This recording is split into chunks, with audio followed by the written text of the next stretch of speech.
magician's left hand points to the ground in a gesture of concentration. The black hair bound with a white band symbolizes the limitation of ignorance by knowledge. The red rose is action and desire. The white undergarment, symbolizing wisdom, is encircled with the serpent of eternity. The table is the field or attention, which is the workbench of the magician. The implements are the wand, cup, sword, and tentacle. They represent fire, water, air, and earth. Also will, imagination, action, and physical embodiment. The garden is the subconscious mind which is cultivated by the active attention of the self-conscious mind. From this garden spring all of the powers of subconsciousness. Lilies, because they are white and six-petaled, represent the abstract perception of truth, as well as the cosmic laws and principles by which the universe is sustained.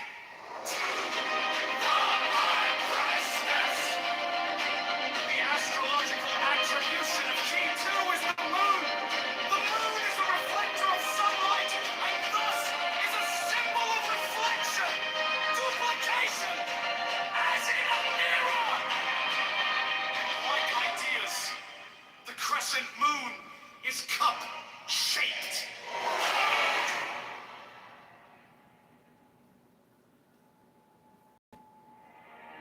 Force manifests itself.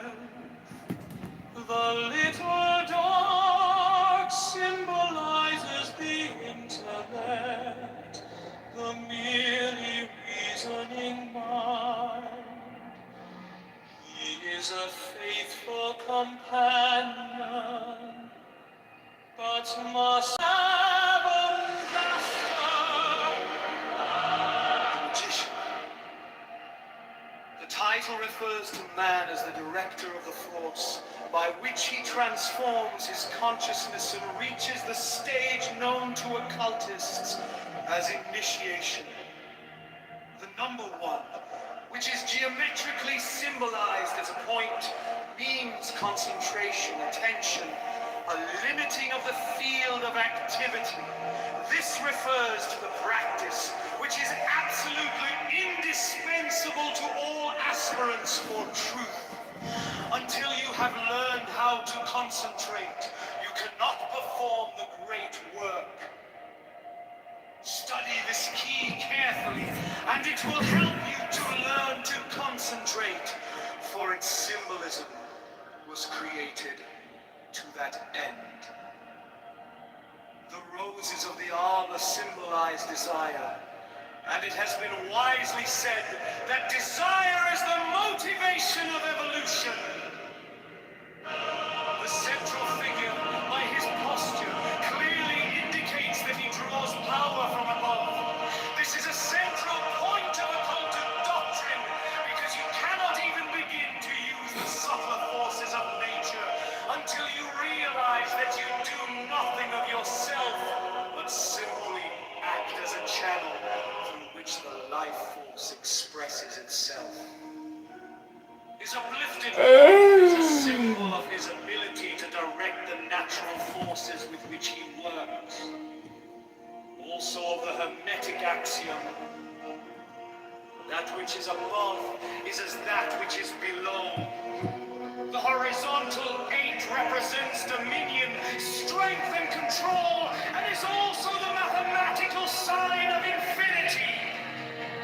The magician's left hand points to the ground in the gesture of concentration. The black hair bound with a white symbolizes the limitation of ignorance by knowledge. The red rose is action and desire.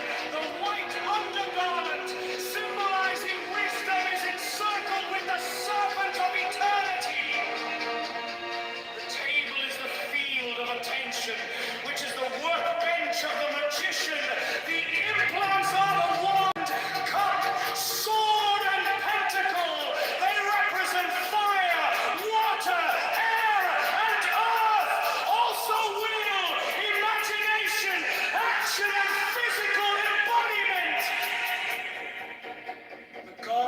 subconscious mind, which is cultivated by the acts of attention of the self-conscious mind.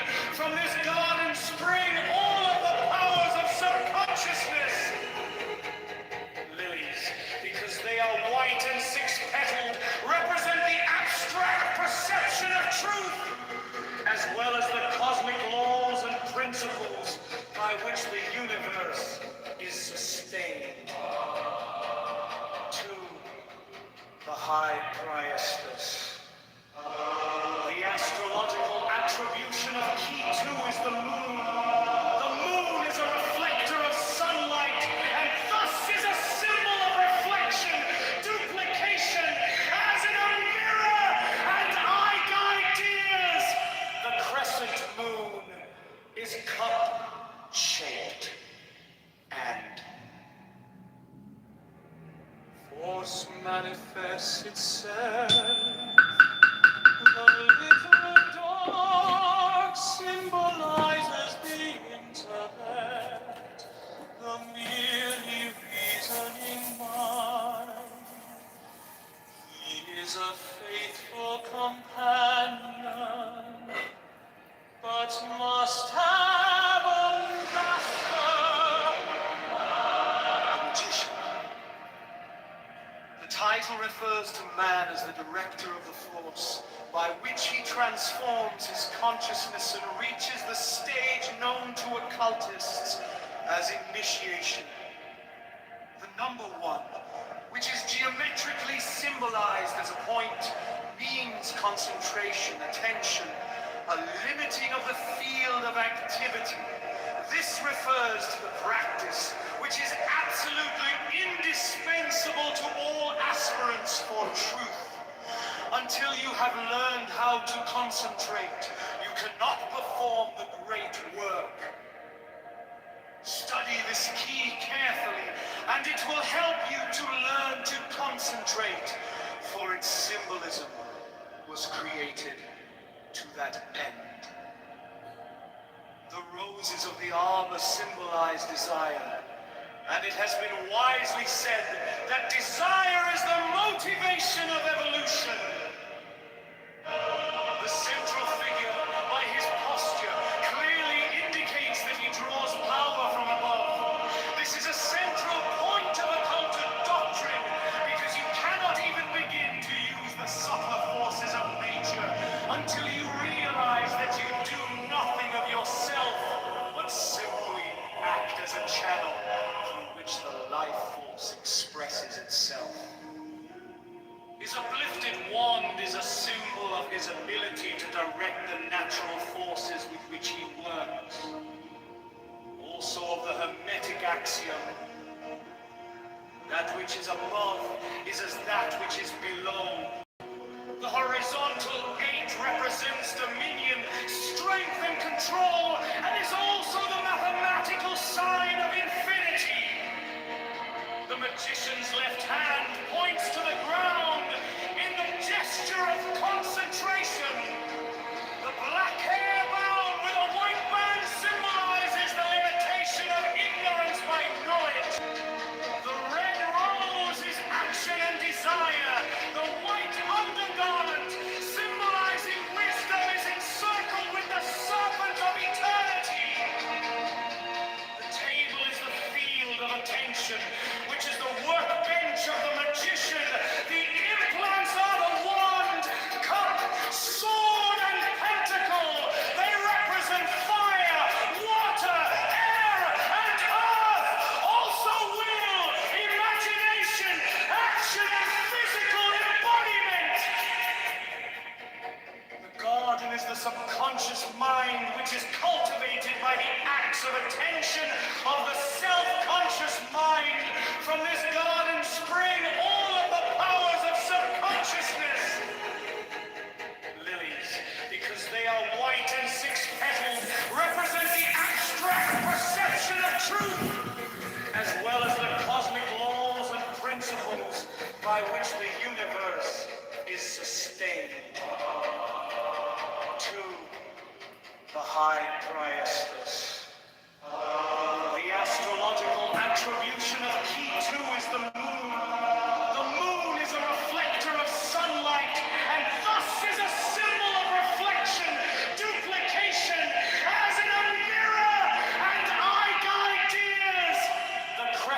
moon is cup-shaped. For manifest itself. The little dog symbolizes the intellect, the merely reasoning mind. He is a faithful companion, but must have a master. The magician. The title refers to man as the director of the force by which he transforms his consciousness and reaches the stage known to occultists as initiation. The number 1, which is geometrically symbolized as a point, means concentration, attention, a limiting of the field of activity.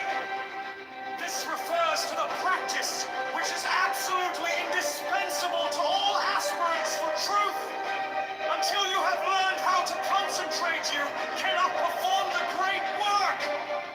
Study this key carefully, and it will help you to learn to concentrate, for its symbolism was created to that end. The roses of the arbor symbolize desire, and it has been wisely said that desire is the motivation of evolution.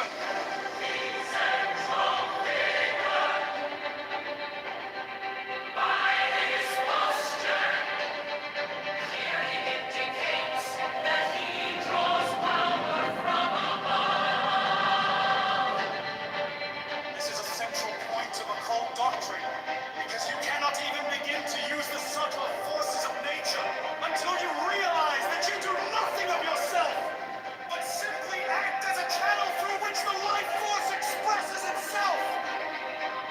His uplifted wand is a symbol of his ability to direct the natural forces with which he works. Also of the Hermetic axiom, that which is above is as that which is below. The horizontal 8 represents dominion, strength, and control, and is also the mathematical sign of infinity. The magician's left hand points to the ground in a gesture of concentration. The black hair bound with a white band symbolizes the limitation of ignorance by knowledge. The red rose is action and desire. The white undergarment, symbolizing wisdom, is encircled with the serpent of eternity. The table is the field of attention, which is the workbench of the magician. The implements are the wand, cup, sword, and pentacle. They represent fire, water, air, and earth. Also will, imagination, action, and physical embodiment. The garden is the subconscious mind which is cultivated by the acts of attention of the self-conscious mind. From this garden spring all of the powers of subconsciousness. Lilies, because they are white and six-petaled, represent the abstract perception of truth, as well as the cosmic laws and principles by which the universe is sustained.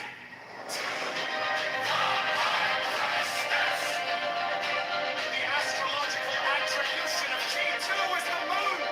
The moon is a reflector of sunlight, and thus is a symbol of reflection, duplication, as in a mirror. Like ideas, the crescent moon is cup-shaped.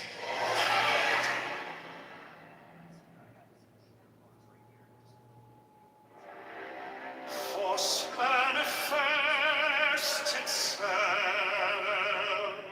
The little dog symbolizes the intellect, the merely reasoning mind. He is a faithful companion, but must have a master. The magician. The title refers to man as the director of the force by which he transforms his consciousness and reaches the stage known to occultists as initiation.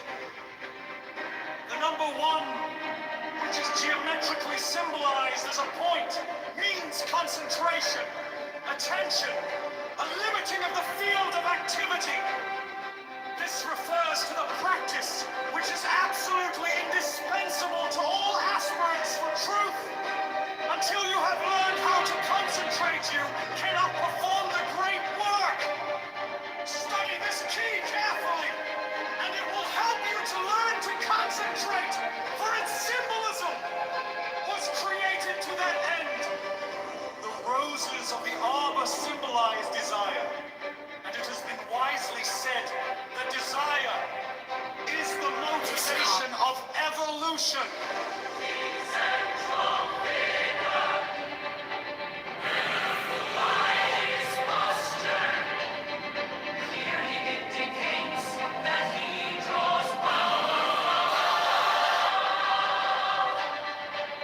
This is a central point of occult doctrine, because you cannot even begin to use the subtle forces of nature until you realize that you do nothing of yourself, but simply as a channel through which the life force expresses itself.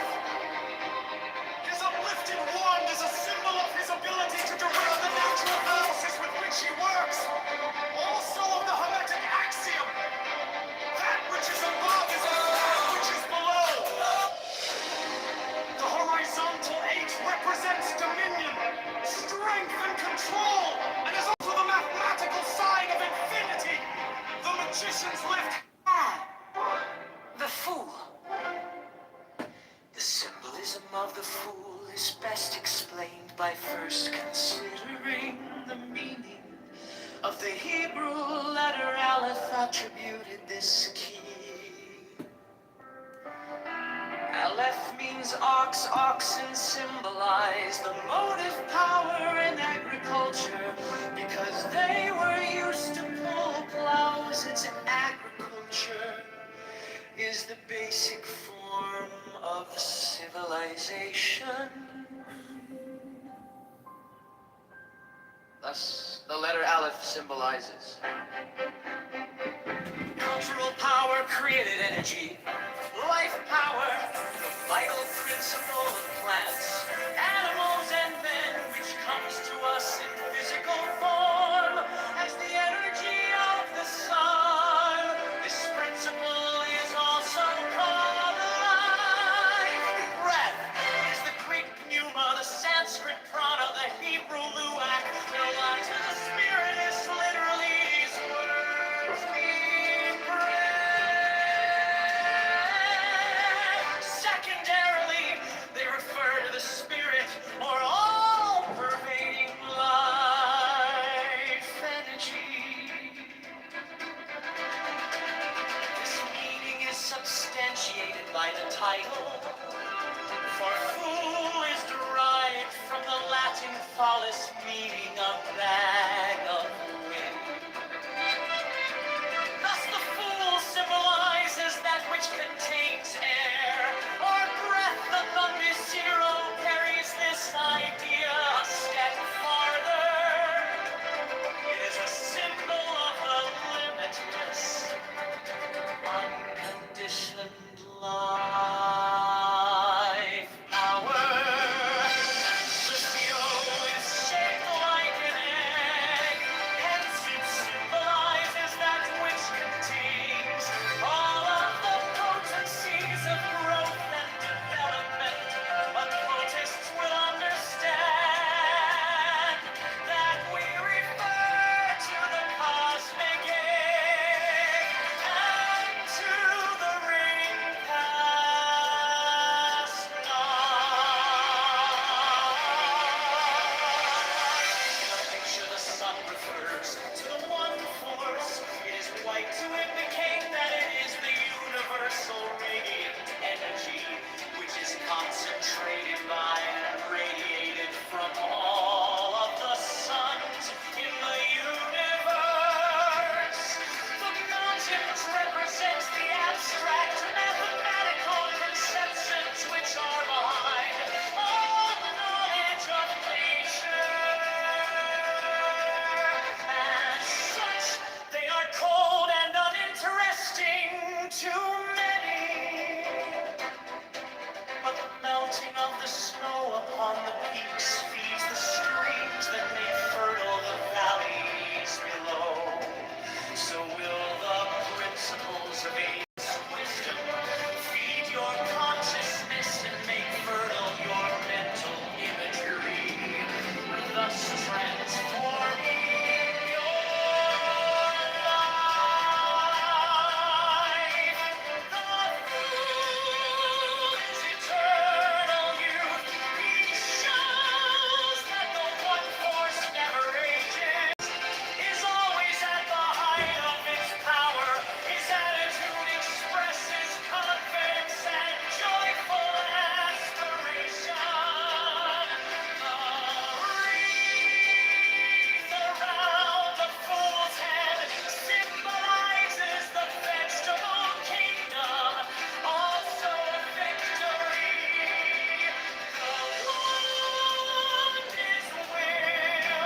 Symbolism of the fool is best explained by first considering the meaning of the Hebrew letter Aleph attributed this key. Aleph means ox, oxen symbolize the motive power in agriculture because they were used to pull plows. It's agriculture is the basic form of civilization. Thus, the letter Aleph symbolizes cultural power, created energy, life power, the vital principle of plants, animals, and men, which comes to us in physical form as the energy of the sun. This principle is also called life. Breath is the Greek pneuma, the Sanskrit prana, the Hebrew luak, the Latin spiritus, literally these words mean.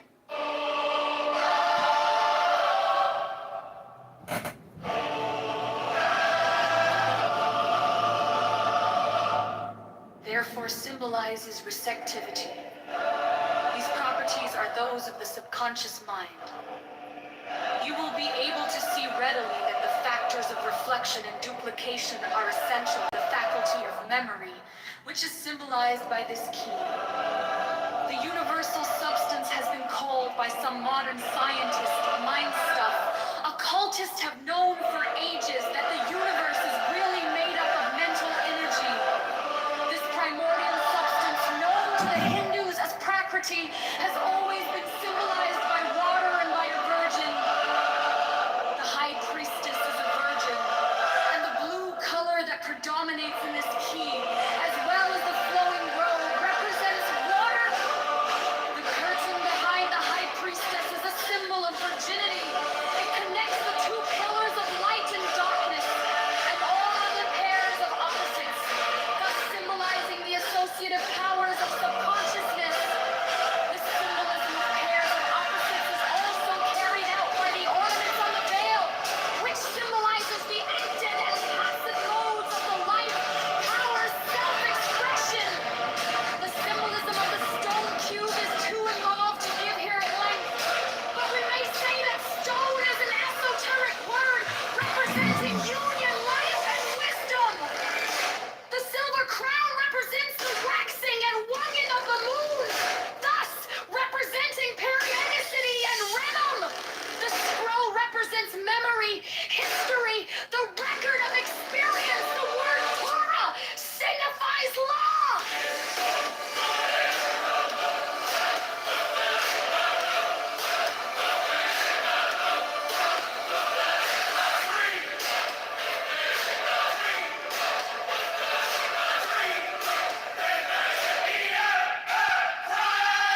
Fundamentally, this key represents created imagination. All of its symbolism refers basically to reproduction, multiplication, and growth. In direct contrast to the virginal high priestess, the empress is a pregnant matron. She is Venus, goddess of love, beauty, growth, and fruitfulness. She is the great mother principle in nature. She represents the activity of the subconscious mind. The stream and waterfall symbolize the stream of consciousness. It flows from the robe of the high priestess, as do all of the streams pictured in the Torah. The water falling into the pool is still a representation of the positive and negative potencies of the life force. These potencies are also symbolized by the scepter of the empress. The heart and dove, pearls, wheat, and trees are all Venusian symbols. The necklace of 7 pearls symbolizes the astrological planets, and the 12 stars about her head represent the 12 signs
faculty of memory, which is symbolized by this key. Universal substance has been called by some modern scientists Occultists have known for ages that the universe is really made up of mental energy. This primordial substance known to the Hindus as Prakriti Has always been symbolized by water, and by a virgin, the high priestess is a virgin. As well as the flowing robe represents water. The curtain behind the high priestess is a symbol of virginity. It connects the two pillars of light and darkness and all other pairs of opposites, thus symbolizing the associated powers of subconsciousness. This symbolism of pairs of opposites is also carried out by the ornaments of the bed. Symbolizes the active and passive modes of the life, power, self-expression. The symbolism of the stone cube is to revolve to give here at length what we will receive. But we may say that stone is an esoteric word representing union, life, and wisdom. The silver crown represents the waxing and waning of the moon, thus representing periodicity and rhythm. The scroll represents memory, history, the record of experience. The word Torah signifies love. The Empress. Fundamentally, this key represents creative imagination. All of its symbolism refers basically to reproduction, multiplication, and growth. In direct contrast to the virginal high priestess, Empress is a pregnant matron. she is Venus, goddess of love, beauty, growth, and fruitfulness. It's the principle in nature. She represents the activity of the subconscious mind. The stream and waterfall symbolize the stream of consciousness. It flows from the robe of the high priestess, as do all of the streams pictured in the turret. The water falling into the pool is again a representation of the positive and negative potencies of the living force. These potencies are also symbolized by the scepter of the Empress.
This cardin has a close connection with the faculty of reason.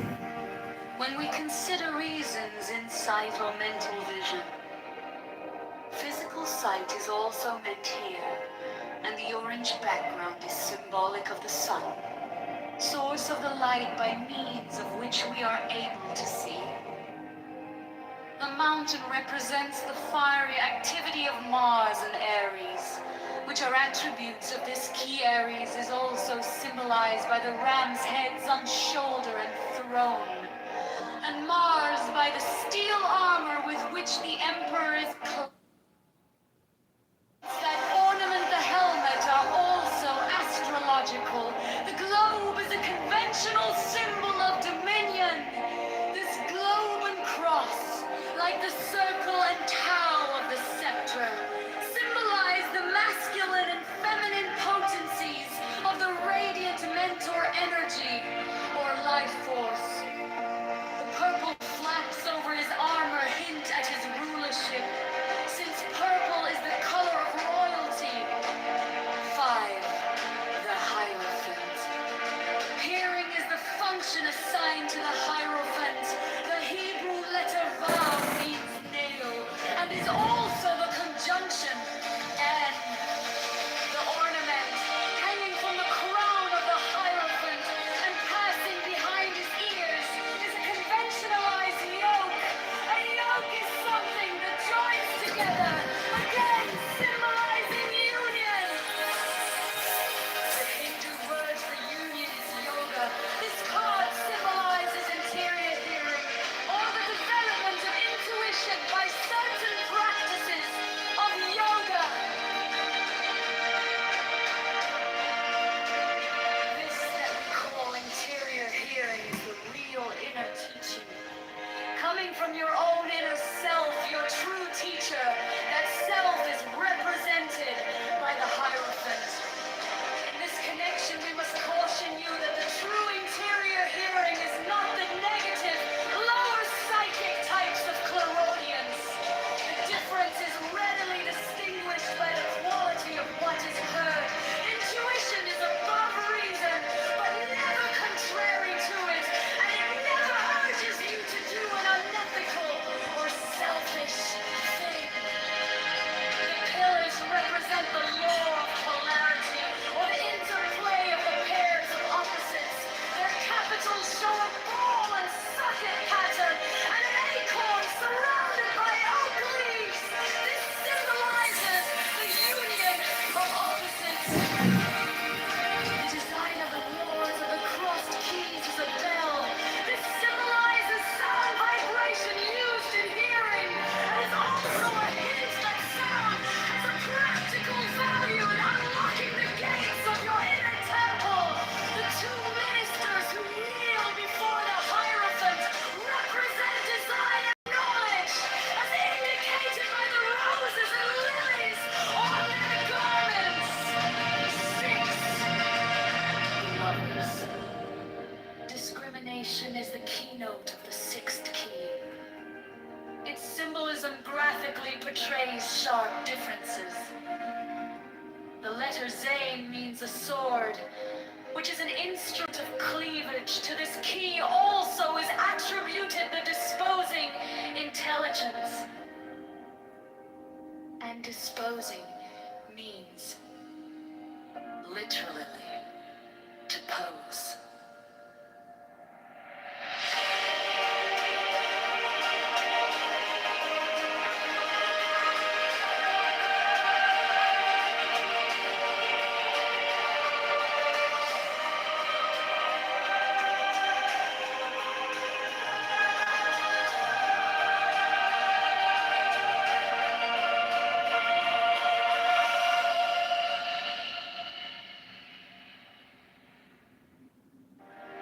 This card has a close connection with the faculty of reason. When we consider reason's insight or mental vision, physical sight is also meant here, and the orange background is symbolic of the sun, source of the light by means of which we are able to see. The mountain represents the fiery activity of Mars and Aries, which are attributes of this key. Aries is also symbolized by the ram's heads on This card has a close connection with the faculty of reason. When we consider reason as insight or mental vision, physical sight is also meant here, and the orange background is symbolic of the sun, source of the light by means of which we are able to see. The mountain represents the fiery activity of Mars and Aries, which are attributes of this key. Aries is also symbolized by the ram's heads on shoulder and throne, and Mars by the steel armor with which the Emperor is clad. The 12 points that ornament the helmet are also astrological. The globe is a conventional symbol of dominion. This globe and cross, like the circle and toe of the scepter, symbolize the masculine and feminine potencies of the radiant mental energy, or life force. The purple flops over his armor hints at his rulership, since purple is the color of loyalty. Hello, John. ריבונו של עולם, ברוך אתה אדוני אלוהינו מלך העולם אשר קידשנו במצוותיו וציוונו לחדש נשר שבת בני ברך הגפן. אמן. Oh, number 2 is Singapore. Singapore, and then Taiwan is number 5. We lost. I have a different list. I have a different We list. lost to Singapore. Yeah, Singapore is number 2. Japan, of course, is number 1. This is a I have travesty. sushi in Singapore. Yes. Singapore is great. This is a travesty for Israeli PR. It was like one of the few things you have left. Every 5 feet. So maybe hummus per capita. Hummus places. No, per capita. probably No, not. that was No? First you That would lose be an error. Eurovision, now you're That would be losing an the error. sushi competition. What's next? Yeah. Actually, You won't be the most moral army in the world. Next Second week place- lose second the Aaron place is, Rob like you, Buttercup. Second place. Hey, that was Hey Mountain, I've been taking the The mixed multitudes? I've been taking those gummies of what do you call it, and I don't feel anything from them. So what the hell are they called again? Anyways, it's just like eating gummies. Hello? She was a. I speak better Hebrew than you. You're the Aaron Alright, Rob. Can you write it down, please? Yakov, I got the answer. That's your warning. Give him a warning at least. Is, El Normo, Israel no is insult. number 1 per capita by a mile. Then Lebanon. What up, Nick? Jordan. Wait, What OIQ room are you blasting? Chillism? No, it's called Mossad Shark Handlers is the house, and the title of the room is Shabbat Shalom, motherfuckers. Okay, interesting. All right, do your Jonathan Bing impression in the mortgage syndicate. Are you still on Clubhouse listening to Jonathan Bing? Well, I got a mortgage opportunity for you that you're gonna love. If it wasn't for Daphne, I'd be in prison right now for rape. Let's go over to Chatter and talk with Nelson, the commander. Commander Nelson. My name ain't Nelson no more. It's Commodore Nelson. Commodore Nelson. Let's do a show. Let's do a show at 8 o'clock to talk about the mortgage industry. Bring in Cindy Stampo. I'd like to introduce Cindy Stumpo, who is a real estate magnate who is best friends with Nelson, is working on multiple real estate development projects. Cindy, welcome to the show! I don't know if these are good impressions anymore, but if you think about where people went, which is they basically concealed what they were doing, like Nelson. I signed up for like Nelson's investment fund, and Oh, was it like? Did you have to go to a class first for like $100 or something? that'd be funny. That would be even a bigger qualifier. But I don't know. Have you ever even used Chatter? Does that app even still exist? Okay, I tried to get on it, but I have an Android phone, and I'm just like, fuck it, I can't get on it, and I never tried using it. Yeah, I used it, but they blocked me or deleted me because like they know John Kitover is out to record them. Because, like, I think Nelson messaged me once, like, bro, how could you fucking do this? You fucking, how dare you record this, blah, blah, blah. I think it was on Instagram. But, man, I'm just trying to avoid all the haters and maintain positive energy and joyful people at all times and keep away negative people out of my aura. That's like their metaphysical, philosophical. Well, do you ever go Yeah, into he's Steve still Appella's there. room, Ask the Atheist? Damn, he's private. Nelson Apega is private, and he has 27.7 thousand followers, and it's chattersocial.io. And of course, Jonathan Bing shows up right away. Let's see what Chatter Social. What were you gonna say about Stephen Pell? Do you ever go into his rooms, Ask the Atheist? Yeah, yeah. For many years, I've been recording his rooms. Okay. Does he? Well, doesn't he have like all your accounts blocked? You have to just go on as an anon Yeah, now. yeah. Okay. Hello, John. I wanna be here on Steve Appella. I love it when he gets into his like deposition mode where it's like rapid fire question, question, question, question, question, question, question.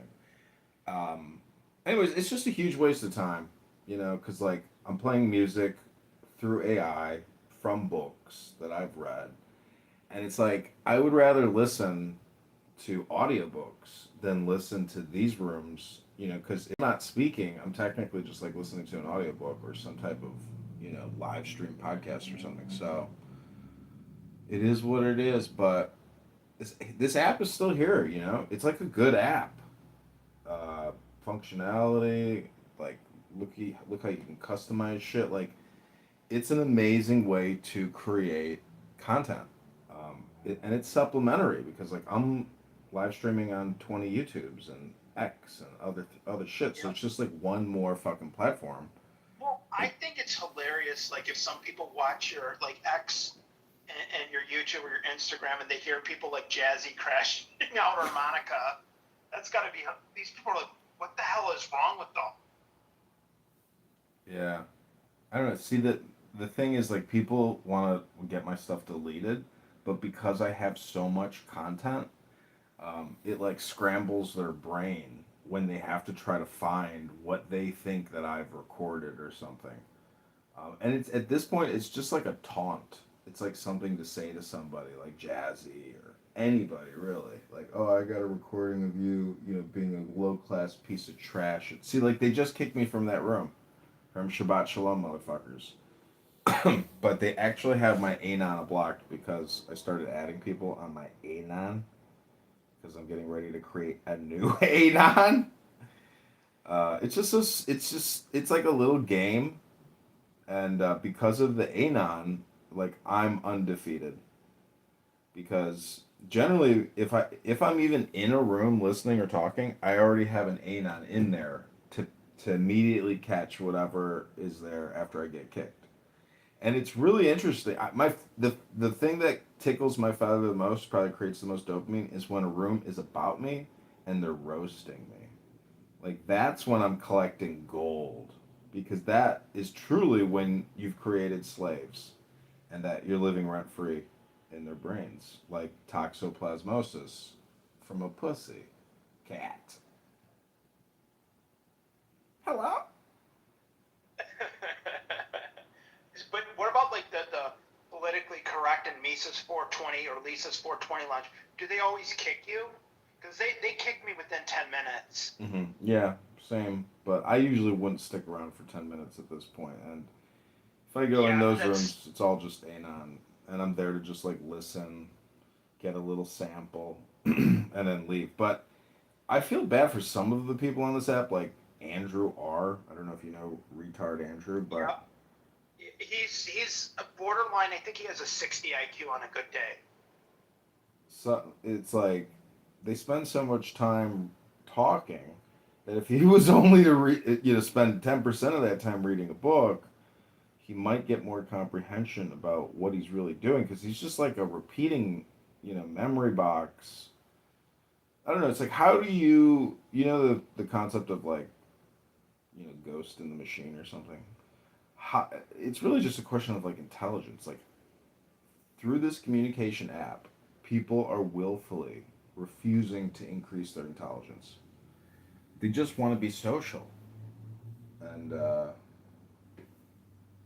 don't know. It's something to essentially retreat into, your library study look at all the books and say, okay, all of that can be put into my brain through knowledge, through comprehension, through understanding, through repetition. But what you're really doing in many ways is like altering your subconscious mind. And part of Groundhog Day is not doing the same thing that you did on all the previous Groundhog Days.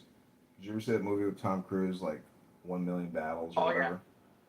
Yep. So this app is like that, but people are unfortunately retarded, and they've retarded and retrograded themselves because they've never spent any time putting outside knowledge in their brains. They just call social activity knowledge.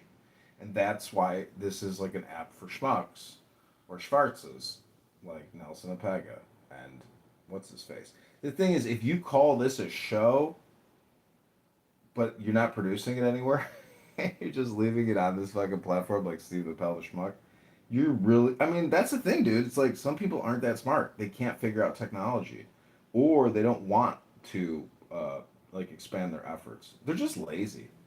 That's what I've noticed with people with their cell phones is that some people are super lazy. Like look at people's Well, dating I mean, accounts.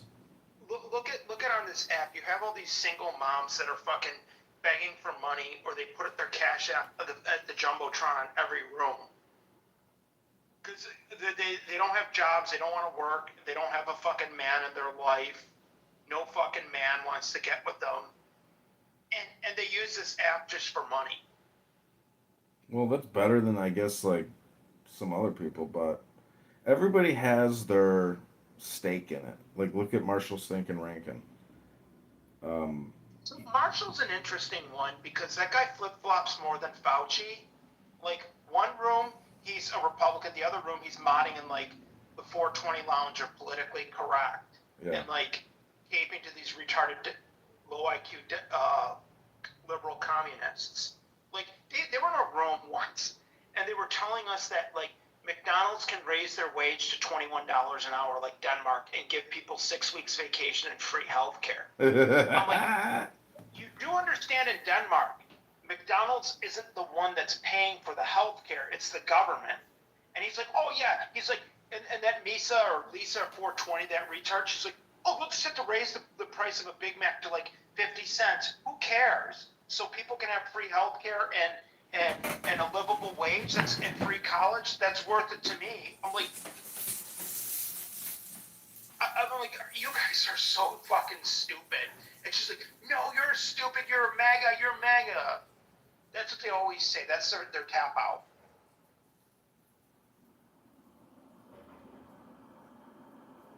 Denmark offers people like $50,000 a year to work at McDonald's. Why can't we should be able to do that too in America? Okay. You know what's I was thinking yesterday, I was like, technically, there's like only two modes of people now, whether it's on this app or in the real world. And like you said, it's like the accusation is like, you're MAGA, fuck Donald Trump. And it's basically A team, B team. You know, it's a baseball game politics. And I'm just shocked that everybody like supports B team and not A team. And I'm like, shouldn't you be rooting for America? Like, if you're not rooting for America, you're rooting for your own downfall and your own decreased abundance. So, why don't you root for America and why don't you root for our president? I mean, what fucking team are you on? Like, you're retarded. You are literally, you know, uh, self defeating or self sabotaging. Like that's the problem with America is that B team baseball politic position that everybody seems to take. I mean, even in the wars, the amount of money they spent and the strategy and the tactics, let alone like, fuck, we know how ruthless and brutal guerrilla warfare is. Like, why would we nation build when we could have just guerrilla warfared our enemies and withdrew, you know, because just look at Afghanistan, bro. I mean, fucking Taliban run that shit. We left them 50 billion in equipment and weapons. I mean, it's like, what Yeah, the we pretty much fuck? harmed them. It's like the 54th state of America after Ukraine or something. I mean, Ukraine is Well, technically, actually like, we do have multiple. I mean, Puerto Rico's not really a state, and neither is Guam or American Samoa. But technically, we own that. We own those islands.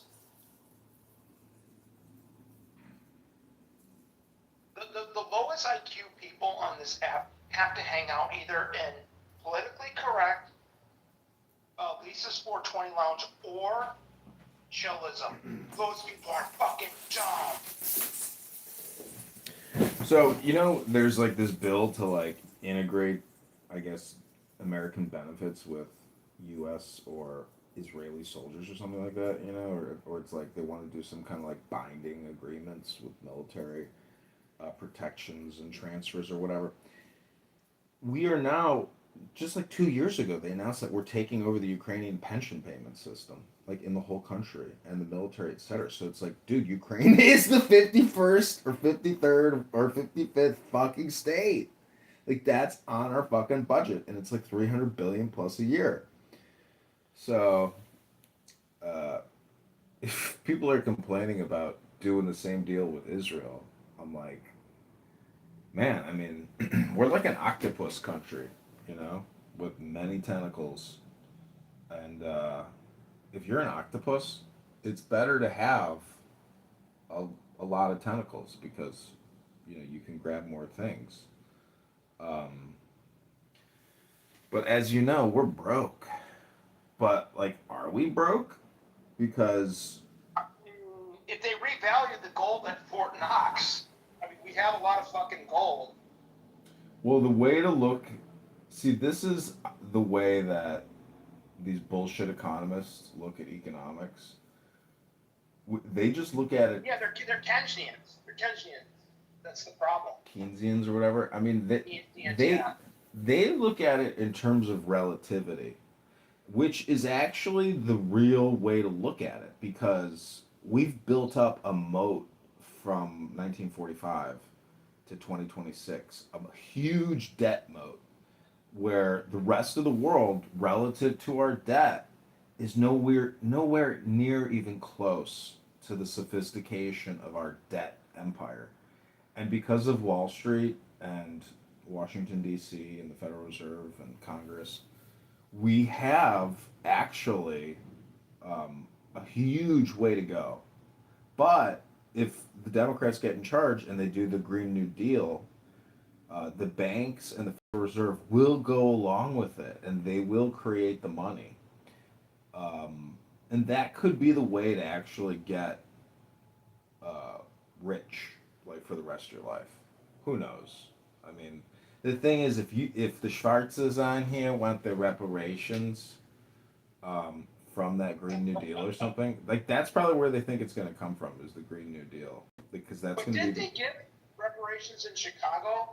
I thought that retarded mayor gave people some reparations. Yeah, his name is Danny Biss, and he's a faggot, retard faggot, and but Attorney General Boutros said that the 14th Amendment, I guess, exclusion clause or whatever the fuck it is, I can't remember, but you can't create racial hierarchies and then fund racial hierarchy um, because the other residents sued and they said, why are individuals in this town? And the craziest thing is you could come from out of town. You could be great grandchildren from out of town come to town and be like, give me my fucking money, give me my reparation, and who knows if the documentation was legit, like, but if you were black, I bet you there were a lot of black people that applied that weren't actually technically entitled to that money, but they got it because they were black and they applied, and not enough people were in the know to know about the know. But yeah, they want this guy Boutros done, terminated, removed. Every single news article is 100 federal prosecutors call for the removal of Andrew Boutros because Boutros is anti-reparation. He's bringing a federal suit against the city of Evanston, and it's actually racist what they've done. And anyways, I'm just more interested in like education as opposed to like being social. Yeah. I Basic. like the meme. I like the meme that came out about Chicago. One of my friends showed me, it was on Instagram. The mayor of Chicago flips the graph upside down to show like crime statistics have been falling. Yeah. He's Guy he's a fucking real borderline liar. retarded. He's a real liar. He can't. Anyways, he can't win. His approval rating is like 20%, but some people say like in the runoff he could win, which would be a disaster beyond belief. But anyways, I was gonna say that if people could only agree that violence is when things go too far, like that's crossing the line, and that's the ultimate violation of the law is violence. So if that's the extreme, then everything else below that is just politic or gaslight to try to gas people into violence. Um, so, you know, violence is the law, but social communication on stupid conference call apps for faggot returns is it's all politic. It's never ending, and the amount of time that people invest throwing themselves into the abyss here is so pathetic and retarded, and just beyond fucking borderline retarded, stupid, like psychopath. I mean, how the fuck does Viking, who I like, and I think we need more Vikings because he's fucking tough motherfucker, and he knows a lot of good shit. But like, at some point, where does peace come into your life? Because being in Chillas and screaming and ranting with a bunch of retards pretending to be judges and lawyers in a fake courtroom in a conference call is retarded. How many times can you do it? The same game over and over again. I'm just like, it's unbelievable. But I would actually like to hire somebody and replace myself and like never listen to another Clown House conversation ever again. But like actually do a full export of this app into YouTube and use like a hot chick in a bikini to do it. Maybe in fucking Belarusia. I don't know. But that would be a fun game to play with people here. Say, hey, your room is being live streamed via anonymous by a hot chick in a bikini in Romania on YouTube. What do you think? No, do it in like the Philippines. Those girls love Americans. Dude, Thailand's the same thing. I mean, horrible things But happen. yeah, no, Thailand, you deal with the fucking lady boys. I don't want to be like, Philippines probably got the same shit, no? I don't know. Like I heard, like in the Philippines, they love Americans because we have papers and we can get them here. They love America and they're submissive to their men Mm-hmm. and they cook and clean for them. Well, you know, uh, I've been to Thailand and I've never been to the Philippines. I do have a friend that has been to the Philippines, but he's kind of a pedo in my opinion, and I don't think I'd want to go there. But I have seen there is actually a Filipino grocery store near me here in Chicago, and there's like this little Filipino bakery, and oh my god, one of like the girls that works the cash register is so cute, and I'm just like, wow, you're like really hot. I would come back here just to see you again. Um, Right. but inside the grocery store, they have solicitations for buying condos. I guess in Manila, like brand new, nice. Oh, they're trying to sell. Yeah, they're trying. Well, but it's the thing is Philippines is so cheap. There was a guy that told me I was on a flight to Las Vegas, and his family was from the Philippines. He was telling me like you can get a nice beachfront like hotel, and it's 4 or 5 stars. It's like $90 a night, and like a meal at a restaurant there is like $6 with a beer. He's like, it is so fucking cheap. Just the problem is to fly to Manila, it's like $2,000. So Interesting. Yeah. Well, I'm not taking any same thing with vacations. Thailand is so fucking cheap too. Yeah, that was the type of pricing that I saw in Thailand was $90 for the hotel, $6 for your street dinner. But Yeah. There's people that go to Bangkok and like go 5-star all the way, and you can live that ultra extreme luxury lifestyle in Thailand for less than you can obviously in every other major U.S. city. So if you're already balling, like you could super ball over there, but you're super balling in a third world country. So you're driving a Rolls Royce Yeah. or a Lambo, a Ferrari, and there's like people in tuk tuks banging into your luxury car that don't speak English. Um, Well, Vietnam's the same thing too. It's like I talked to like a family when I was in Aruba, and they said, yeah, we were vacationing in like Vietnam and Cambodia. And he's like, again, he said like the hotel there was like $70 a night. It was 4-star. A meal was like $8 at a restaurant. He's like, it is so fucking cheap there, and you're getting like beachfront property. And he's like, you go there with 100 grand, you live like a king.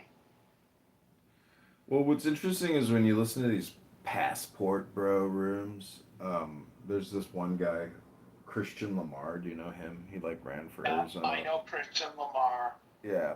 I like a lot of the stuff he has said that I've heard. But I think he's also like this Colombian passport bro type guy. And it's like when you hear them talk about their game or like what they're doing, like I know this guy who's an older gentleman. I guess he like, you know, sleeps with sugar babies. And I just read about this guy in Florida who told this girl on Hinge that he was going to give her $1,000, and she came to his house or whatever at the Villages, you know, the senior citizen retirement center, and she wasn't down to beg. So she called her friends, was like, "Get me the fuck out of here!" And he's like, "Bitch, give me my money back."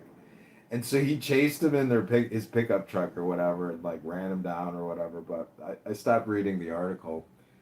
Um, but I'm just saying, like, if you're in Colombia and you're sleeping with prostitutes and you're talking about your lifestyle on Clown House, to me, it seems like you're not really very happy, and it kind of wasting your time, you know, in Colombia, and it's dangerous. You know, I mean, I could see it being safer if you're like a black guy.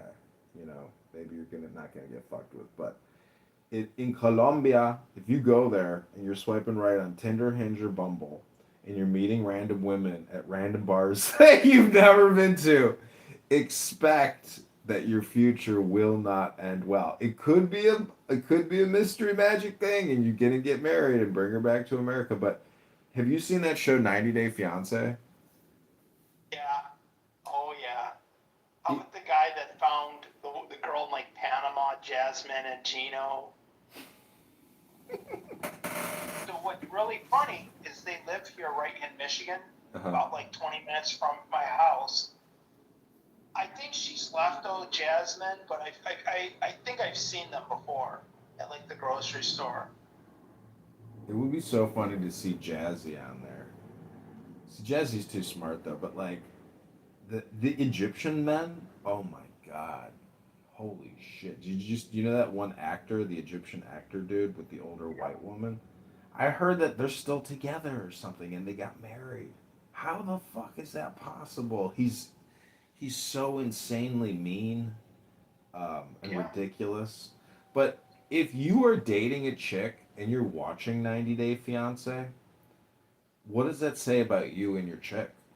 That says you guys got no fucking priorities. And you guys are fucking losers watching losers on a television network while you're wasting your time watching fucking retard losers be dysfunctional on a television. How functional is it to watch a dysfunctional relationship show? What does it say about your relationship? Hello? Well, how about the one where the guy? I think when I was in Grenada, like at night, I was just flipping through channels. I was watching some episodes, and there was that guy. He found a girl from Indonesia, and he had to convert to Islam to marry her. There's a guy like that on this app too, Be Free Cosmos or Costco. He went to Indonesia and lived there for a while and met a wife, and he had to convert to Islam to marry her. I'm like, you're fucking stupid. Well, converting to Islam's pretty easy. I mean, you don't have to like get a circumcision. Right. Or do you? I don't even know what you have to do. Like, I don't even want to know. But why the fuck would you convert to Islam? Because like she's not gonna marry you unless you're fucking Muslim. Like they're fully theocratic. Right. But then you have, how about Dr. Sarah, who used to be a Muslim from Iran, Ugh. the crazy one? Can you do your impression of her? She's another one. She's highly annoying person.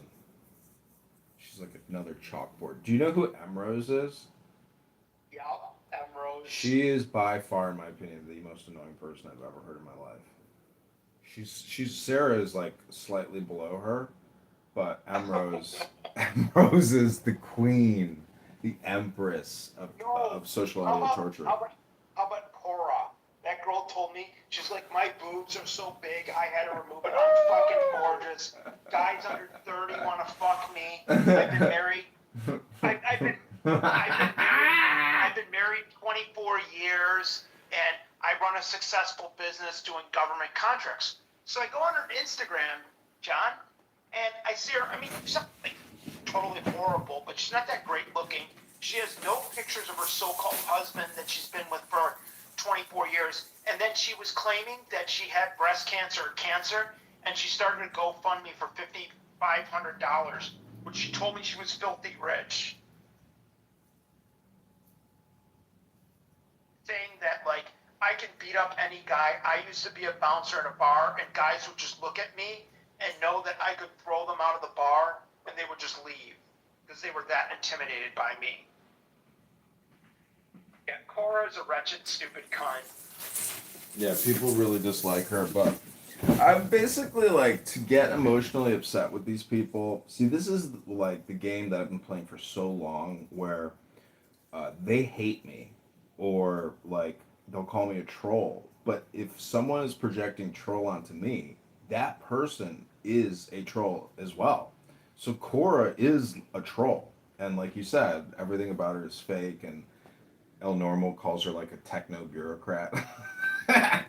And she's just a bitch, you know. She's a horrible, annoying, obnoxious person, and that's okay. But like to get emotionally upset about it, to have her existence affect your central nervous system, your emotions, your joy, your strength, that would be the ultimate beta cuck, you know, faggot retard position to take. But roasting them and mocking them is the position that I like to take. And you know, my YouTube account is a testament to the mockery of the faggot retard faggots here on Clownhouse. Oh, like when you go in that base room and you troll. They're great. Because I think you're trolling, you've gone up a couple levels the past couple years. I'm like, wow, you've really upped your trolling game. Like the Monica rooms, you try to troll, but does she just throw you? Well, I was in her room today with serendipity in an anonymous account, but I had the volume turned down so I didn't actually have to listen to them. And because there's an anon in that room, it drives them crazy. They're like, "Is this John Kitover? Is this John?" But I'm not listening to them. So then they go to my YouTube to check to see if I'm live streaming the room, but I don't have the volume on, you know, in their stupid room. So I'm like psyoping them to a whole nother like fifth dimensional level, where you know people like Dr. Adams who accuse me of harassing him, of you know, and stalking him. It's like couldn't be further from the truth. I want to block you. I don't want to follow you. Like I'm sorry I ever followed your Instagrams. Like I'm mass blocking you. I don't have your number, and I just happen to be, you know, cruising on Clown House, and there you are. But um, I don't know. Like it would be great if the app shuts down for me personally, and then I could just move on, and I would be like the sole source depository historian of this awful godforsaken app. And it's only a small part of it because the trenches, the ghetto rooms, are so vast.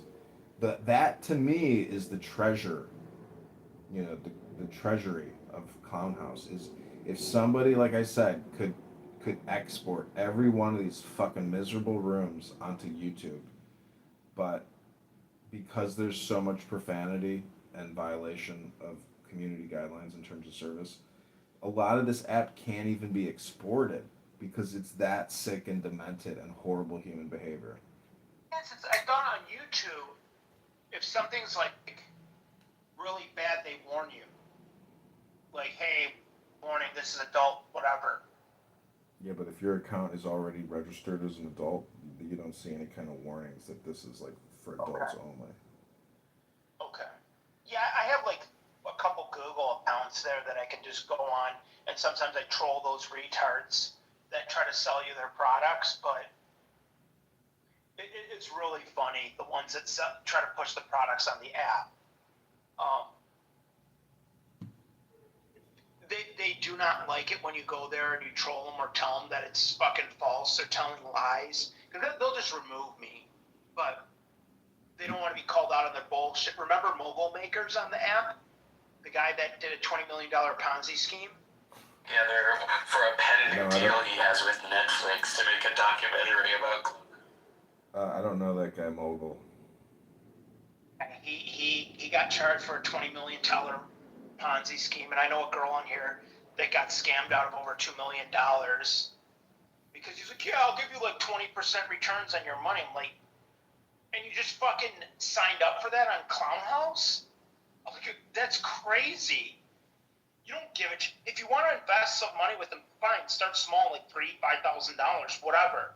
But you don't do $2 million of your properties. People make irrational decisions, especially around romance. Like my cousin was a day trader, and he was dating this like woman, I guess, from Singapore that had like millions of dollars from her family or something, and he borrowed like $1 million from her. I'm like, what? I'm like, dude, you're gonna gamble this money in the market trading options. I'm like, but if you lose this woman's money, dude.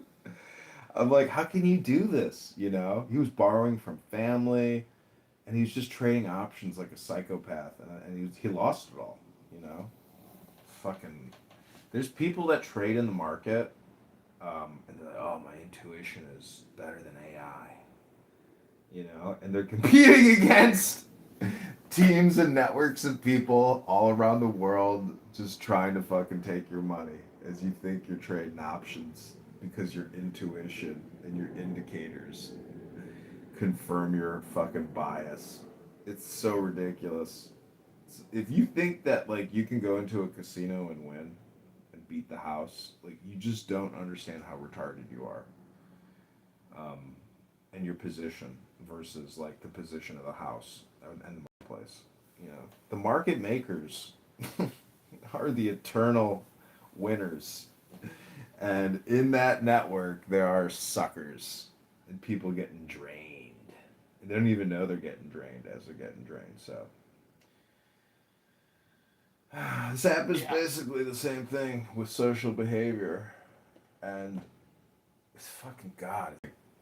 It's amazing how, like, how much I've recorded of people exhibiting the same behavior over and over and over and over again.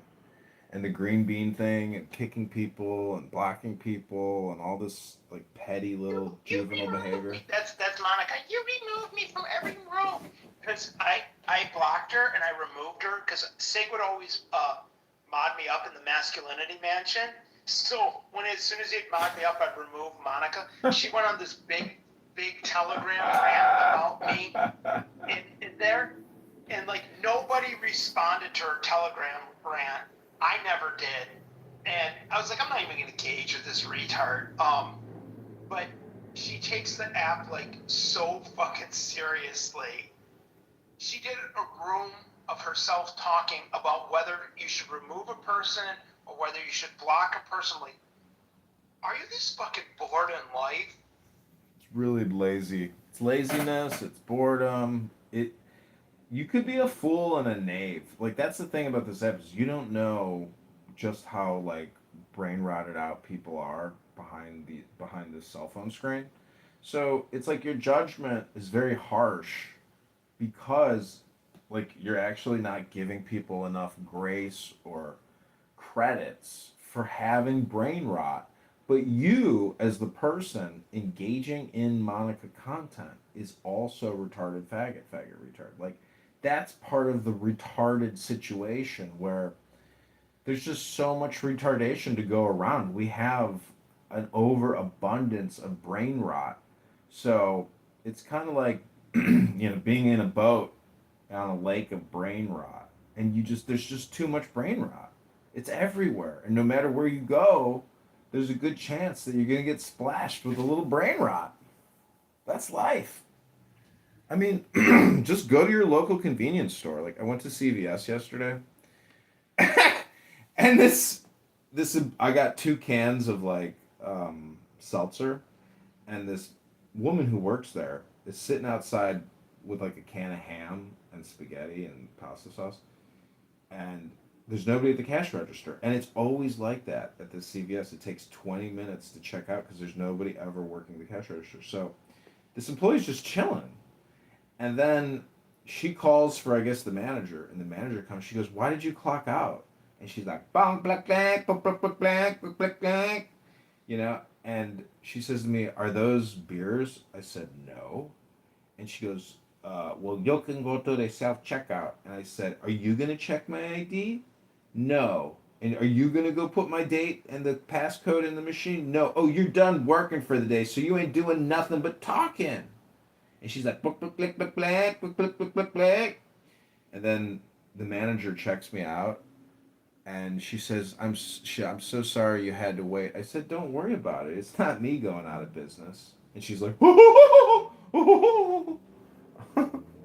dude, it's like a fucking major retail store, and there's nobody ever at the cash register, and it's like a 20. I'm telling you, like, dude, how internally, if you ran fucking CVS or Walgreens, you want to know your store's frequency of checkout rate, and like, if you got to have these numbers, and if they're not cracking down and they can't see these numbers internally and immediately take action and make management changes, etc., like, holy fuck, you're gonna go out of business. Like, you can't do one checkout every 20 minutes. Like, it's insane. I mean, it's got to be rapid checkout, and all these stores now are doing self checkout. Have you noticed that they got like one aisle open, if even? Well, no, McDonald's, like here in Michigan, like the McDonald's, depending on which one you go, they just have self checkout kiosks. You don't even deal with the cashier. Target, I went to a mega Target. It was all self checkout. It's fucking. They got one fat woman working 30 self checkouts, and do you know how much theft people must think that they can like check? Because especially in fucking Chicago. They're thinking, as they're stealing or not scanning an item, they're thinking, "Oh, I'll just say, oops, I missed that one. My bad." Like, that's gonna be their response when they forgot to scan the 6-pack in the shopping cart, and they left everything in the shopping cart and used the handheld thing to supposedly scan everything, but they didn't scan everything, and they knew they didn't do it. "Oh, my bad, I missed that one. Sorry. I wasn't trying to steal that. Nah, I missed it. I missed that one. And I missed that one too. Sorry."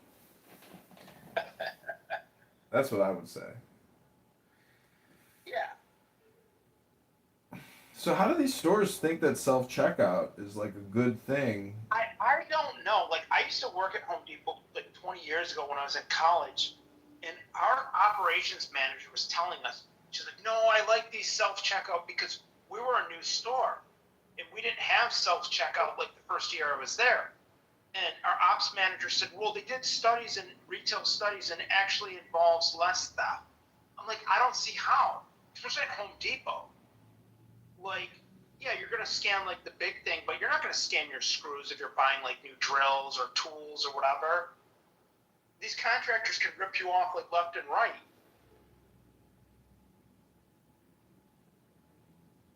There's a lot of ways to get ripped off. Investment fraud is like the craziest, most horrible way to go down as a victim. Like hearing about Nelson Apega on Clown House, and then investing in like a mega real estate project. Cardone. Yeah, with Cardone or Cindy Stumpo.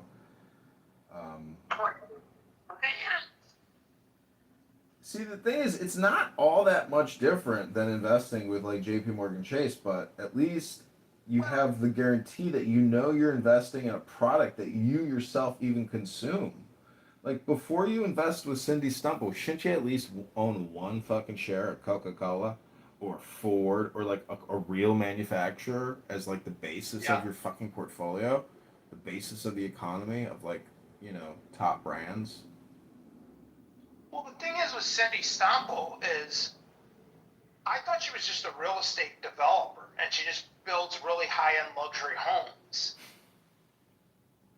She's a lifestyle coach. And her daughter's like taking over the business or something, and her son does some sort of detailing business. I went out with this chick. I don't even know what she said. She said she was like a CPA or works in accounting or something, and she said she wants to get out of that and go into coaching full time. I was like, "You want to coach?" I'm like, "Life coaching?" She's like, "Yeah, I want to be like a life coach consultant." And I'm just like, "Well, clearly you're not a fucking CPA or an accountant working like in any capacity if you're gonna ditch that, which is supposedly paying your bills."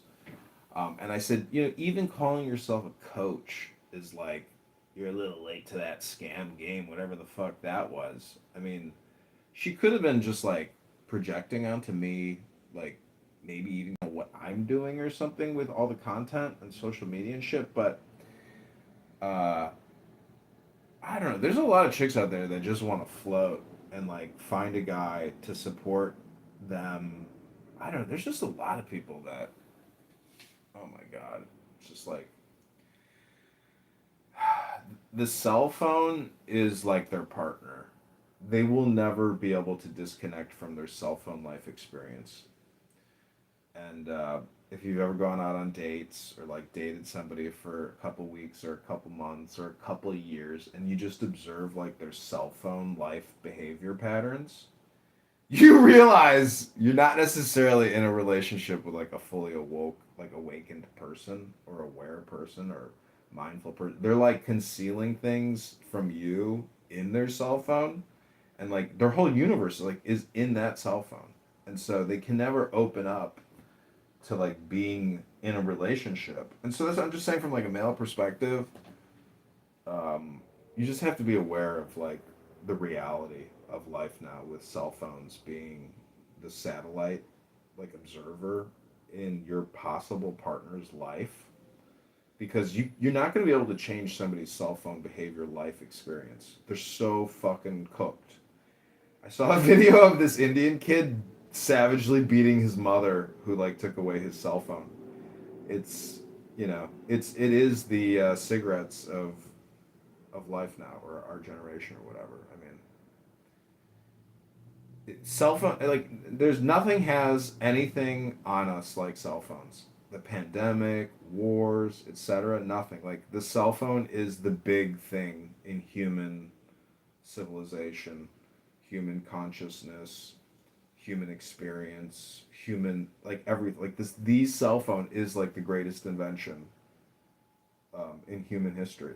Nothing else compares to it. Like the jet engine, the commercial aircraft, thermonuclear weaponry, spaceship, satellites. Like the cell phone is like the big human modifying big thing, because it's like, I mean, laptops, desktops were huge. Like look at Bill Gates, richest man in the world, because of the software, and because of the hardware, etc.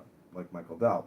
Anyways, I'm just saying that like every day, every hour of your life with a partner, who's on an Apple, etc. Like it's kind of annoying, in my opinion, to have to get into a relationship with somebody whose entire universe is on a personal, private cell phone, which is like not you.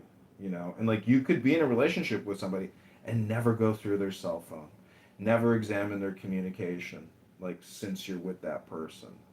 So it's not like I have trust issues or anything like that. I'm just saying that like if you look at like a Quaker Amish lifestyle, or even like an Orthodox Jewish lifestyle, they just use flip phones, if that. And that really prevents a huge amount of terabytes and terabytes of communication that your partner is going to be consuming as you navigate your romantic life experience with that partner. Hello?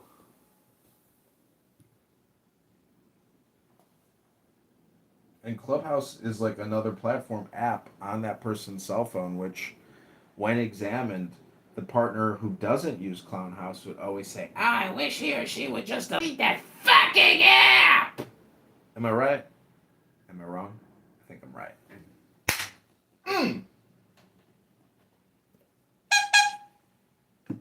That's true.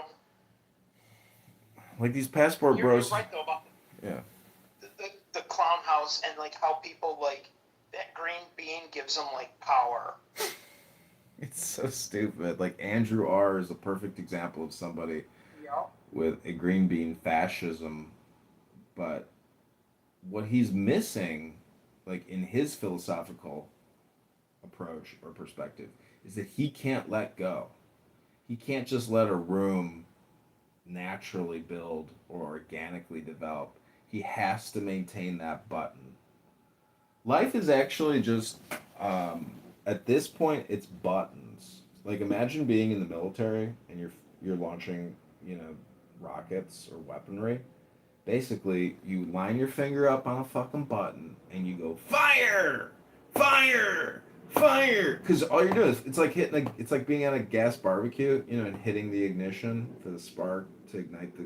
It's like fire, fire, fire, fire. Like life has become a button push video game.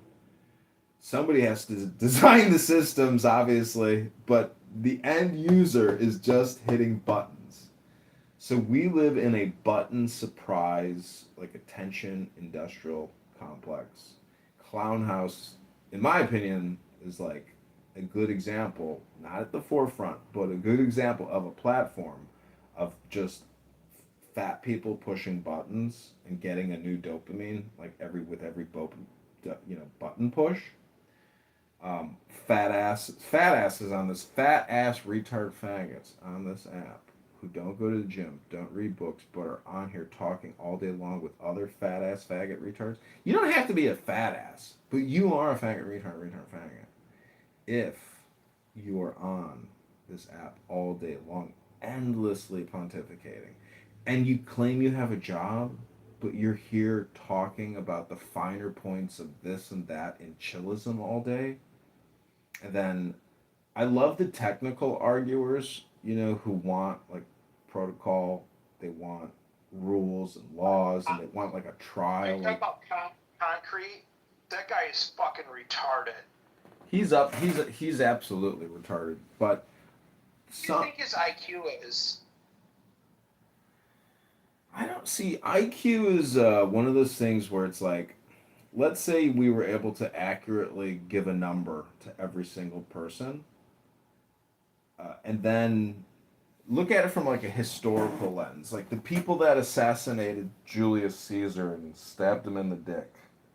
You got to be kind of a faggot retard to stab a guy in the dick. In Congress, basically.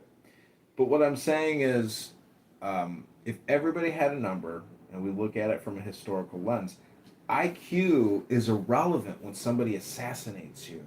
Like as you're dying, you're like, how did you kill me? I have a higher IQ than you. See what I'm saying? It's like IQ is relative to somebody's immorality, unethical, and evil behavior.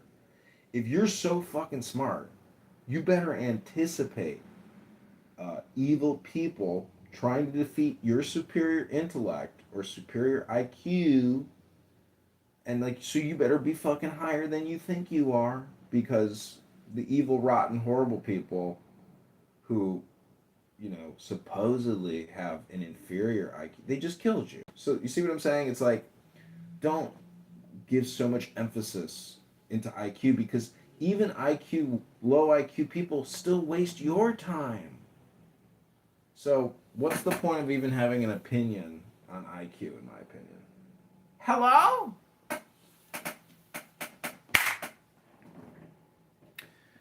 true. We got Stinny in the other room, in the Empress Tarot Kabbalah in the Church of Buttercup. But they just, honestly, those two just lurk in the audience. They don't ever say anything on stage. They just hide in the chat. Yeah, maybe they're smarter. You know, again, I'm interested in education. Um, Even this conversation right now is just like, you know, it's not an act of charity or grace. Like, I like you. I think we have interesting dialogue and content for my podcast. You know, and I hope God strikes down Nelson Apega and Jonathan Bing and Grant Cardone and Cindy Stumpo and 100 other people, including Marshall Rankin. I just want to quote Marshall Rankin and say, "That's not the topic. Get to the topic. Stick to the topic." Stinny, welcome to the room. Hey, what's going on? Hey, I'm sitting here talking with Nick in Debate the News. Tarot Magic the Empress. Oh, cool. I want to tell you that someone on TikTok is doing what you do here, but they're getting paid. Like, they basically go live with an audiobook on meditation, etc. Mm-hmm. And they have quite a lot of people in the live on stage. Cool. Yeah. So look into it, because, you know. Yeah, what are you let me getting just open TikTok and just be like, yeah, there it is. Yeah, I'll send you the link. Once I find it again, the live, I'll send you the link and you can check it out. But the dude just puts like audiobooks on, you know, transcendental meditation, Zen, stuff like that. Yeah. So. Yeah, some people got, you know, that algorithm juice. But it would be cool if I got paid for content. That's what I'm saying. Like, why are you wasting your time over here? Well, I just look at this as another platform to distribute, but I think the unfortunate thing is I've become like invested in the 100 personalities on this app that I like regularly record. And the fact that I'm blocked, you know, gives me more rocket propellant to continue my harvesting activities against faggot retard fat asses that love wasting all their time. There's something about the game that I'm playing that I can't stop playing because other people won't stop playing. See what I'm saying? Like, right. this chess game, I get that. yeah, there's no checkmate here, and people can just keep coming back. And I really think most of my YouTube is of people from Clubhouse that like watch the lives, because every time I start a live and say I run it for an hour, I'm averaging like 400 viewers over the course of that hour. And I think many of those viewers are Clownhouse users because I drop the live links in the chat in all the rooms. So, and people comment. Some people comment like, "What are you listening to? Like, what app is that?" That's another big question. Is because look at the room right now. Do you see any Clubhouse verbiage or branding? No. So every room. If Clubhouse was smart and weren't run by faggot retards, there would be a fucking Clubhouse logo in this fucking conference call room that you're chatting with me in. But it's not, because it's run by faggot retards for faggot retards. This is the FR for FR, not FUBU, but faggot retard for faggot retard. Like, that's why there is no Clubhouse branded imagery on your stupid faggot retard screen. Yeah, they're not very good at marketing at all. Yeah, they're like autistic faggot retards, you know. Yeah, but okay, so once I find the link, who do I send it to? Like, where do I send it? It's just one of your many accounts? Yeah, that's the thing. It's like, send it to me, and if I see it, well, that's great. If I don't see it, well, we just had the experience on my YouTube about the experience, and I think that's just as good. Are you making money off of YouTube? No. No. How do you make money off of faggot returns? Do you have a good... I don't know. How would YouTube advertisers say, Hey, look at this faggot retard's YouTube account. He's recording faggots. Let's send this guy money for all his work recording faggot retards. No, big major corporations don't want their products displayed on top of faggot retard content. That's what I found. Yeah, and you're very limited too with TikTok and YouTube on what you can say. Like you have to talk like a, I don't know, like a retard. You can't say rape. You can't say what are some other words? Murdered, kill, all that stuff. Yeah, suicide is You a have to say word that like you grape, definitely can. unalived, schmurdered, schmex. It's stupid. Yeah, it's this app's chat filter on what you can and can't say is actually really good, isn't it? Because like I've spammed the chat so many times, and it's like, holy shit, I can't say that. Like it knows. It's very good. You can't say retard anymore. You can't say retard. You can't say bitch. You can't say tard. You can't say tard. Why is tard not as emotionally gaslighting as retard? And that's why I say faggot, retard, retard, faggot, because like there are only 3 words you can't say in the English language: the N word, the R word, and the F word. And if you say retard, faggot, N word, like yesterday in a room, I was being accused of using the N word. I said I didn't use the N word. I just said retard, faggot, faggot, retard, and they said no, you said the N word, N word, and I was like, no, that was you using the N word. Yeah. Yeah, I've never heard you use that word. I very rarely I called Adams an N word, F word, N word the other day because like if there is one person that I know on this app who is a faggot, faggot, it is Dr. fucking Adams. That is one faggot, or a retard, faggot, retard. Like he's up there in terms of like highly annoying, obnoxious people that I've spent way too much time listening to, echoing in my fucking brain. You know what I'm saying? Faggot, retard. Yes, yes. And that's why you're always. Didn't you get the hello from him? Because he's always like hello at the end of his, rants. Yeah. Like, what are we doing here? Hello? He said yesterday that I was a big back in the making, and like that was funny. Like he's got his moments where okay, like we could work with this. This is funny. This is great. But then there's other times like when he's my antagonist and he's trying to run me off the road and kill me, that I'm like rolling down my window and screaming back like Ay,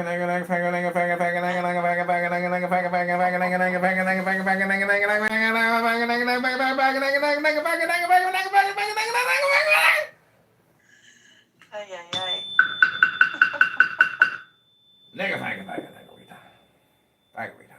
Anyways, I got autism. It's diagnosed as NFR, nigger faggot retard faggot. Like, did you hear about this new diagnosis No. called NFR, No. nigger faggot retard? No. Yeah, it's put out by the APA. It's called NFR, nigger faggot retard, and people suffer that specific Tourette syndromes now. Yeah, I was gonna say it sounds more like a vocal stem or Tourette's. Oh man. By the way, Jonathan Bing is on TikTok now. I guess him and Nelson got into a huge fight. Really? Yeah, so he's off of Chatter. So now Chatter is really on its last leg. Oh, you mean Yeah. Jonathan Bing was holding up Chatter with one leg?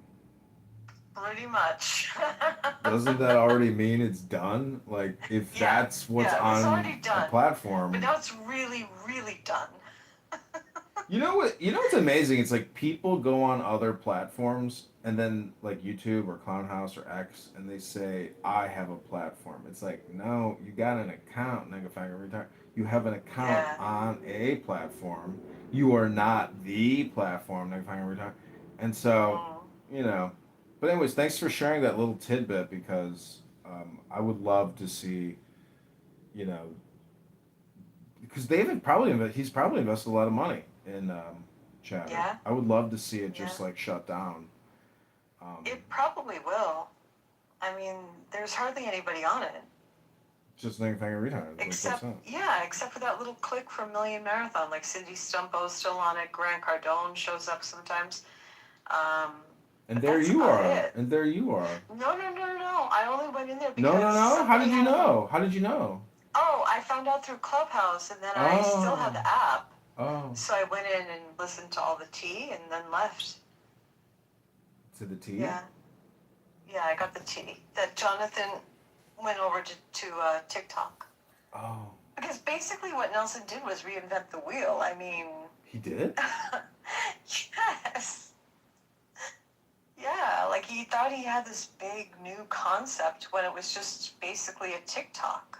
I mean, have you ever heard what Nelson Apega talks about and just like listen to what the content is that he puts out as like an entertainer? I mean, how many hours do you think you've heard Nelson Apega speak in your life? Oh my God, too much. Oh my God, too much? Too much. So yeah. it is like a you problem, right? Yeah, it is. 100%. I admit, I'm on this app because I became invested, sitting in the audience listening to people like you, like Dr. Adams, Jazzy, Pepe, you know. So yeah, that's why I come back. But there was no one really over there on Chatter to keep me going back. It was boring.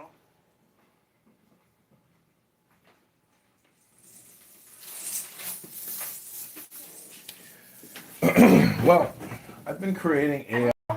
You don't have people over there going, faggot retard, faggot. I mean, come on. The only place you can get that is Clubhouse. You know? Mm-hmm. So who are you and how fat are you? I'm nobody, and I'm a huge big back. You're a huge I fat engage regularly in big back activities. There is no way that you tell me what you just told me, you know, with who these people are and what they say and how much time you've invested listening to the things they say, unless you are a giant fat ass. Yeah, yeah. Wow. I never listen to Clubhouse while I'm in the pool or in the gym or on a walk or a hike. I never do stuff like that. I'm always just, you know, engaging in big back activities. Big back activities. Wide back, double back, triple back. Well, that's great. Have you done anything creative in your big back life? Creative, artistic wise? What the fuck? You don't know what the word creative means? Of course I do. Yeah, I do watercolor, I do clay, I do wire weaving. I've worked with acrylics, resin, you name it. Typical big back activities. Mm-hmm. Well, what a wonderful world. It really is. Too. I have no money. I gotta put it out there. Yeah, I'm broke. Yeah, I'm just a big fat loser. Well, strutting with some barbecue. What? I said strutting with some barbecue. Yeah. Do you know what it means to miss New Orleans?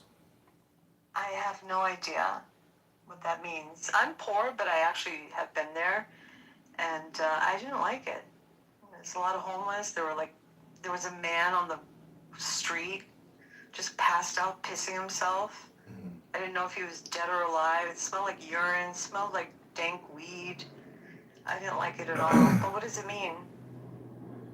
Oh, it's a Louis Armstrong song from his album What a Wonderful World. A kiss to build a dream on. Baby, it's cold outside.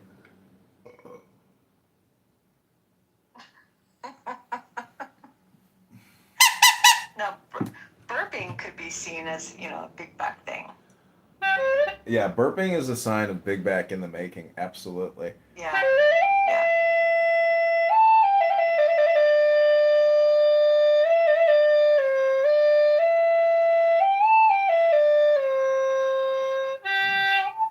So, I've been very creative, unlike yourself, who's fully big backed.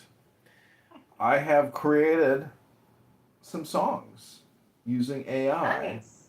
Yeah. I actually played the guitar, acoustic. That's very big back. Yes. You didn't even play electric?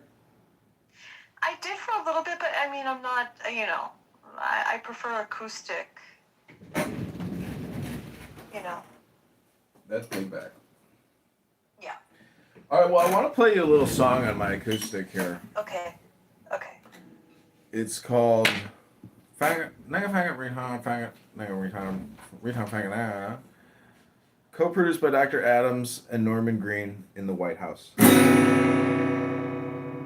Big bag, big bag,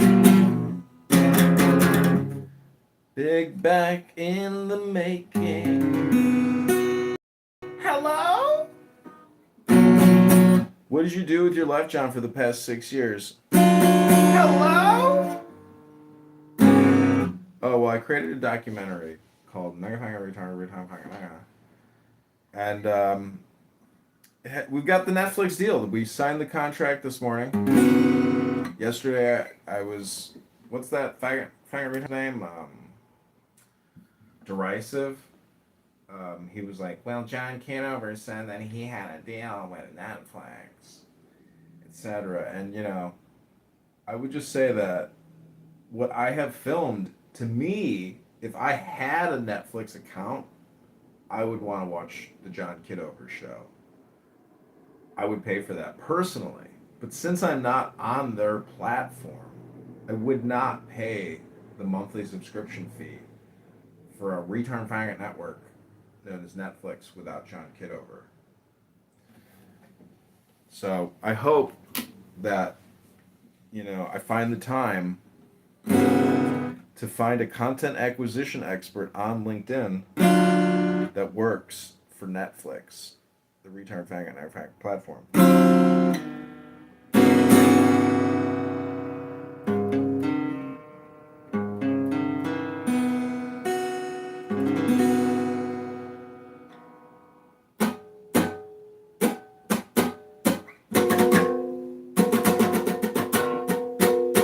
So we have Lollapalooza here in Chicago next weekend, I believe.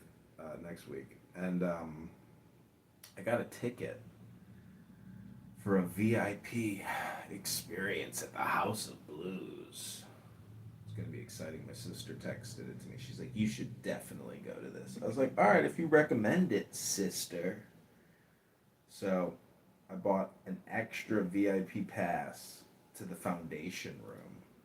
The Foundation Room, I snuck up there one day with a friend of mine, is like a uber lush lounge with like all this really cool Eastern Asian artwork, with like really fancy couches and beautiful little tiles. It's just an incredible bar, and it's the Lollapalooza after party. I don't even know how to say the musician's name because he's got like a fucking hashtag or some kind of a symbol in the name. But I did want to see Jared Leto perform, but I ended up not going. And I don't really regret it, I guess. The whole thing is to have no regrets. Like Mountain here, he told me to get a bunch of gummies with whatever the fuck the extract is. It's just a bunch of gummies in a jar with a label. Mountain, I've been eating those gummies, dude. I can eat like 6 at a time, and they don't do nothing, dude. It's just a bunch of gummies, bro. It's fucking like a $20 gummies. It's fucking for retard faggots, not retards. Might as well just go to the grocery store and get one of those packages of like, you know, gummies, like for the little kids. You've been taking the KSM 66 ashwagandha. I've been taking the ashwagandha, dude, and it doesn't. Maybe it's done something, but I doubt it, bro. It's just gummies, dude. Well, don't take 6 of them. You're gonna OD. Fuck, bro. You're only supposed to take about 3. Yeah, I know. I wanted to push it to the limits and see if I like had any kind of experience or something on the ashwagandha. Do you how long have you been taking it? Not like I don't even take it like daily, dude. It's just like, oh, there's the Well, ashwagandha. that's your thing. It's not one of those things that you do. I mean, you gotta take it daily. You know what I mean? Like For what? it's For cumulative. what? I mean, fucking, have you taken a book daily? Dude, before you fucking take ashwagandha daily, maybe you should read a book daily, dude. I've read a book before, dude. I've read many books before. So since I've read many books before, Yeah. because I am 36, Maybe you should actually try to take it the right way and take just 2 or 3 a day. Yeah. And try it for a month. You know? I'm driving through the mountains, so. Well, we recently launched an ashwagandha gummy brand called Driving Through the Mountain Ashwagandha Gummies by Mountain Man. Oh my god. Well, I did launch a company called Cougar CougarMomDate.com, but I've been using Meta's AI to build apps and websites, and I could very quickly build a direct response ashwagandha free trial, billing type website. But dude, I'm telling you, Meta AI, like all these websites are changing, and it's all because of AI. AI builds like perfect websites of the highest caliber for basically for free, for nothing. It's $40 a month for Manus, the Meta AI app, but it is a game changer for businesses and business people. Manus, Meta AI, it's fucking unbelievable.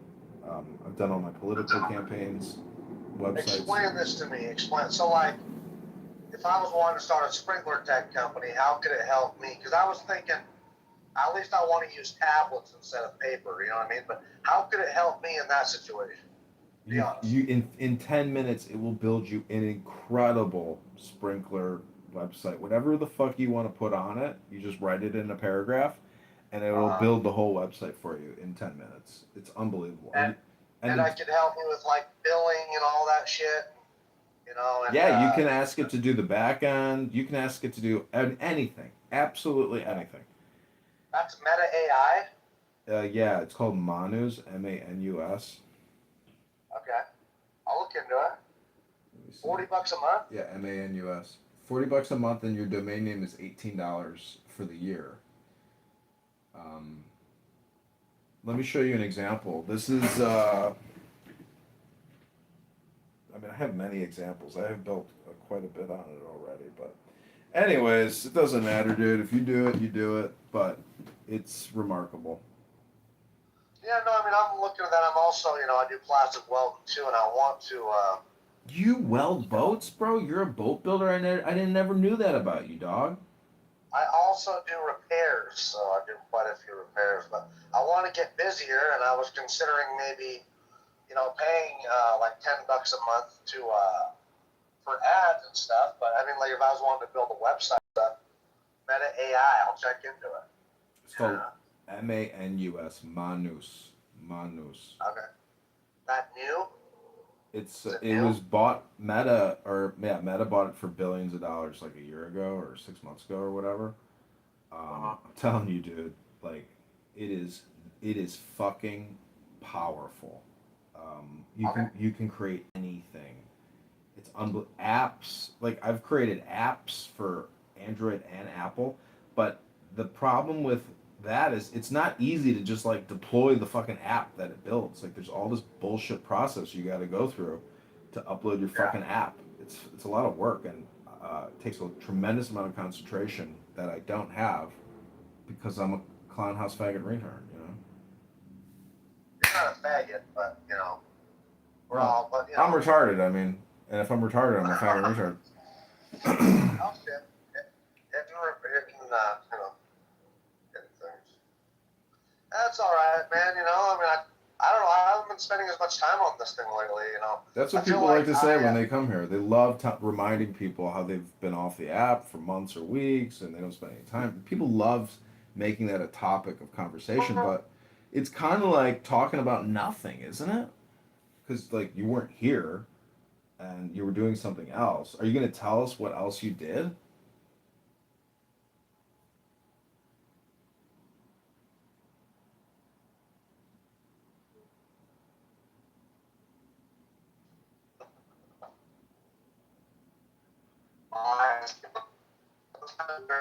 In the clubhouse streets, they don't.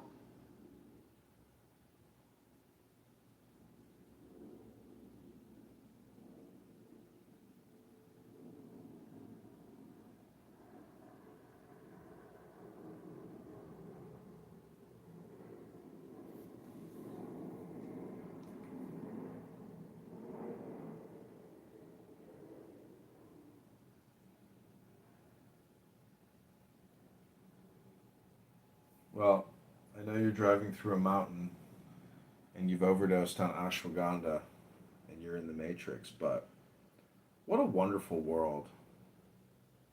I want to thank everybody for being here.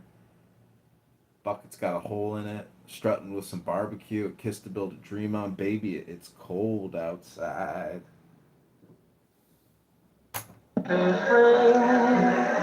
Oh, the mighty glass, the memories. Hey, you're really jumping there. Of Creole tunes. Sorry, that's copyrighted material. You'll have to pay for that. Can't play that. But we do have some non-copyrighted material